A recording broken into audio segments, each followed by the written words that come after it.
What's up, EFD? On today's Scout Report, we're taking a look at 3 managers we think are ready to go to the next level. Let's go. Ruben Amorim. Given he only retired as a player in 2017, Ruben Amorim's managerial career has been pretty remarkable. In the 5.5 years since hanging up his boots, the former Benfica midfielder has managed 2 of Portugal's biggest clubs and won silverware with both, lifting the Taça da Liga, the Portuguese League Cup, in each of the last 3 seasons. Originally appointed as Braga's reserve coach in 2019, Amorim quickly impressed, winning all but 3 of his 11 games in charge while his team scored 2.5 goals a game on average. This form earned him a seemingly premature promotion to take charge of the senior side following the sacking of Ricardo Sapinto, and his success was similarly swift with them too. Within a month of taking the job, Amorim had guided Braga to the Taça da Liga, their first silverware in 4 years, beating Sporting Club in the semi-final and Porto in the final. He also took over a side which had placed as low as 16th in the early stages of the campaign and sat 8th when he was appointed, leading them on a 9-match unbeaten run in which they won all but 1 game to shoot up to 3rd, their highest finish in 8 seasons. Amorim's swift rise at Braga didn't go unnoticed, with Sporting Club poaching him for €10 million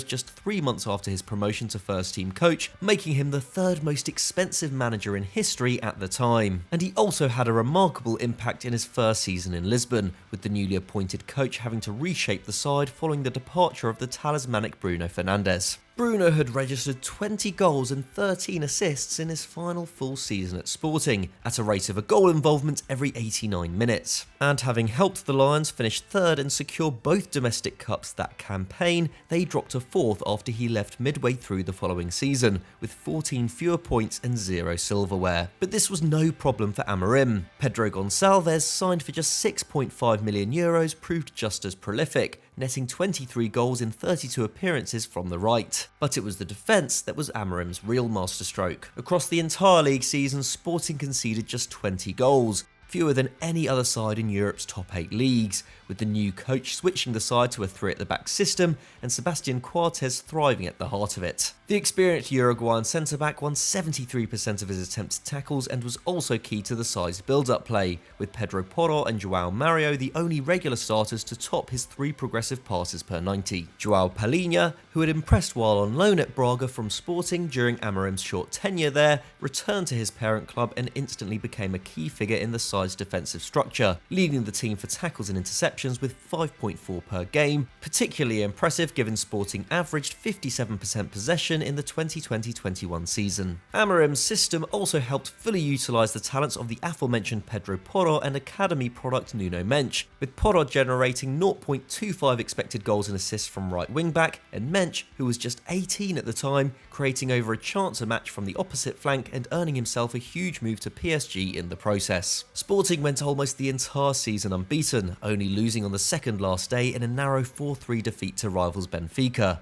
and won a first league title in 19 years. And they were arguably as impressive the following campaign, once again racking up 85 points, hugely impressive in a 34-game season, and only beaten to the title by a rampant Porto side.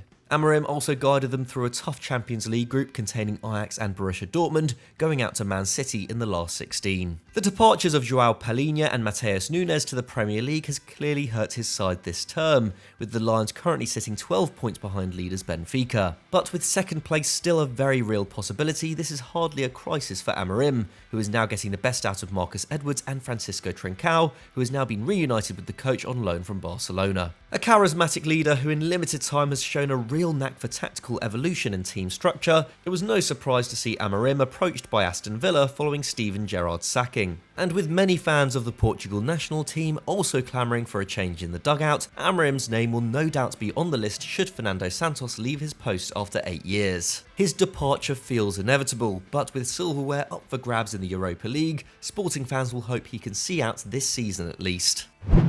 Thomas Frank. Despite their early exits from the World Cup, we're living through a golden age of Danish football, with the national team going to the semi-finals of Euro 2020, and players like Andreas Christensen, Christian Eriksen and Pierre-Emil Højbjerg making their mark at Champions League clubs in recent years. And when it comes to club management, Thomas Frank is the country's greatest export right now. Starting his coaching career in the Denmark national youth setup, Frank spent 3 years in charge of Brøndby before moving into an assistant's role at Brentford in 2016. As well as assisting manager Dean Smith, he acted as a mentor for players transitioning from the club's B team to the senior side, meaning that when he took over from Smith 2 years later, he was incredibly familiar with the entire operation of the West London outfit. And his record in the Bees dugout is impossible to argue with. In his first full season as head coach, Frank took the side to within 2 points of automatic promotion to the Premier League and won the playoff final the following year. And he has now very much settled Brentford, a club that hadn't played in the top flight since the 1940s, as a solid Premier League outfit, finishing 13th, 11 points clear of relegation in the 21-22 campaign, and recording famous wins over Arsenal, Man United, Chelsea and Man City in the 18 months since promotion. In keeping with the club's data-led approach, Frank has the Bees playing a modern style of football based on pressing, physicality and fast transitional play. This term they rank 7th in the league, above Man City for passes per defensive action, the metric used to measure the intensity of a team's press, and also ranked 7th for expected goals after 15 games, despite averaging just 45% possession and spending less money on their current squad than every other team in the league bar Brighton. Frank's excellent coaching has helped players like Said Benrahma, Ollie Watkins and Neil Maupay secure big career moves, and it's surely only a matter of time before the 49-year-old becomes the subject of a serious approach from a bigger club himself. His current job certainly suits him, but it would certainly be interesting to see him export the Brentford ethos to a bigger institution. Ole Werner.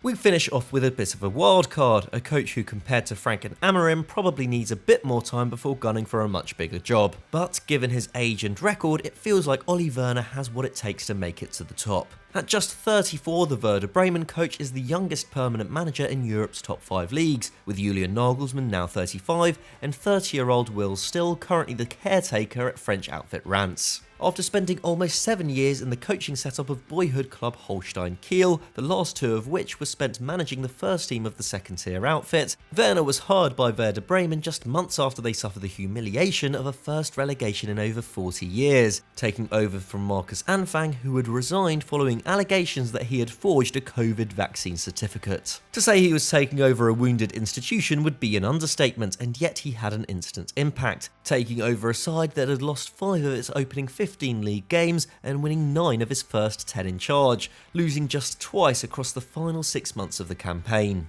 As a result, Die Werderaner beat Hamburg and Darmstadt to the second automatic promotion spot. And unlike Schalke, who finished above them in first, Werner's side have reacclimatised to the top flight with ease, sitting 9th at the time of recording above Hoffenheim, Mainz and Bayer Leverkusen, while Die Königsblauen remain glued to the bottom of the table. What makes this achievement more remarkable is the fact the club has spent just €4 million on transfers since Werner's appointment, with 6 of their 7 summer signings arriving on frees, while the manager is still very much relying on the spine of the team that earned promotion last term to secure a mid-table finish on their first season back. At the top of this spine is Niklas Füllkrug, whose 19 league goals last season was a career high, and the physical striker has been on fire once again this term, with only Leipzig's Christopher Nkunku scoring more than his 10 goals at the halfway stage of the season. As a result, Werner's side have the joint 5th best attack in the Bulli, level with Borussia Dortmund. This form earned Füllkrug a place in Germany's World Cup squad, and the 19-year-old's blistering strike against Spain was probably the country's best moment in an otherwise majorly disappointing campaign. But perhaps the defining aspect of Werner's success was switching the side to a 3-at-the-back system as soon as he arrived, with a tall, strong back 3 flanked by highly active wing-backs. On the left, Mitchell Weiser, once of Bayern Munich and Leverkusen, who made his loan switch permanent in the summer, is the side's chief creative force, with his 6 assists in the league level with Bayern sensation Jamal Musiala, and his 0.3 expected goals and assists per 90 around the same as Joshua Kimmich. On the opposite flank, Anthony Jung's 2 goals and 2 assists have already matched his output from last season. The fast, direct style of Werner's side is tailor-made for the most transition-heavy top 5 league in Europe, and so far has proved effective. If he is to sustain this Werder Bremen team in the top flight long term, then more serious investment will be needed. After all, they still rank fairly badly when it comes to conceding goals, while Füllkrug's excellent finishing has seen them overperform in the final third. But such a young coach having such a radical impact on one of the oldest groups of players in the country is an indication of someone who knows what they're doing. Werner has much more experience than most 34-year-old coaches, and we wouldn't be surprised to see him become a candidate the next time a vacancy opens up at Mönchengladbach, Frankfurt or Leverkusen. So those were our 3 managers ready to go to the next level, but what did you make of the video and do you have any suggestions yourself? Let us know in the comments below. If you enjoyed this scout report, please leave it a like, and if you're new here, please subscribe to Eurofootball Daily as we put videos like this out every single day. Thanks for watching, we'll see you next time.